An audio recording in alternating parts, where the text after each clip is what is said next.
Skarloey had been to the works to be mended. He felt much better. Rusty the Diesel was helping him off his truck. Skarloey hadn't met the little diesel before. Rusty seems a kindly sort of engine, he thought to himself.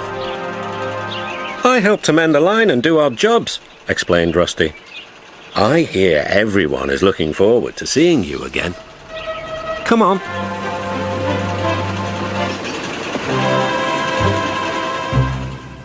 Peter Sam was feeling depressed. He was still getting over his accident, but he wanted to start work again. The Fat Controller wouldn't let him. Another day's rest will do you good, he said. Besides, I've got a surprise for you. For me, sir? How nice, sir. What is it, sir? Wait and see. The surprise was Skarloey. Oh, said Peter Sam, I'm glad you've come home. They lit Skarloey's fire and he sizzled happily. I feel all excited, he said, just like a young engine.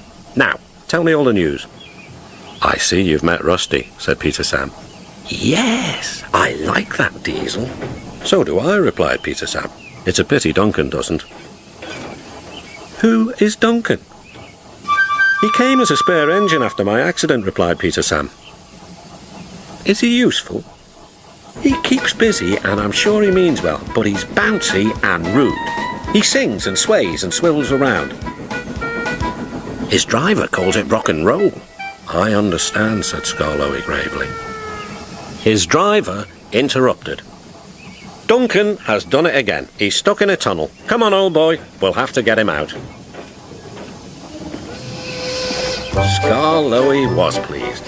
He wanted to run and looked forward to meeting Duncan. They found the guard's van and some workmen and hurried up the line. How nice and smooth the rails are, thought Skarloey. They've mended all the old bumps.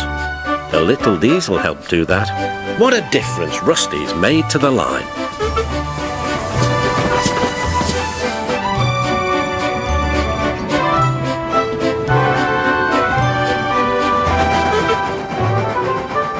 Quite soon they found Duncan.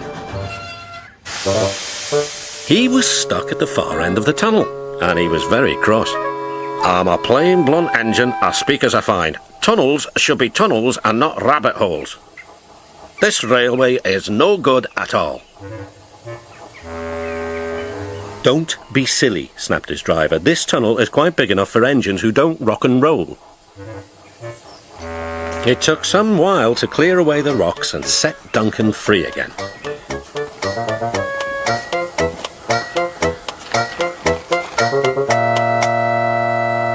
At last, Skarloey was able to push Duncan and his coaches safely through.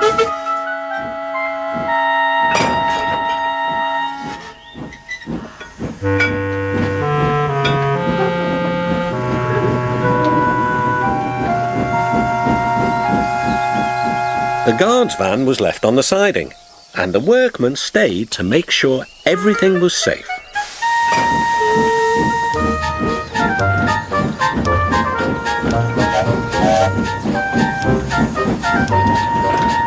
Duncan grumbled all the way home, but Skarloey paid no attention.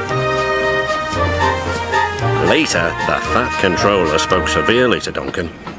Listen to me. There is nothing wrong with that tunnel. You stuck in it because you tried to do rock and roll. Tunnels are not dance floors, and you are not a pop star.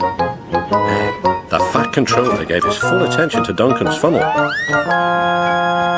If it happens again, he ended ominously, I shall find ways to cut you down to size. In other words, your career is on the line. Need I say more? Duncan thought the Fat Controller had said quite enough, and he remained completely silent and still for at least a whole evening.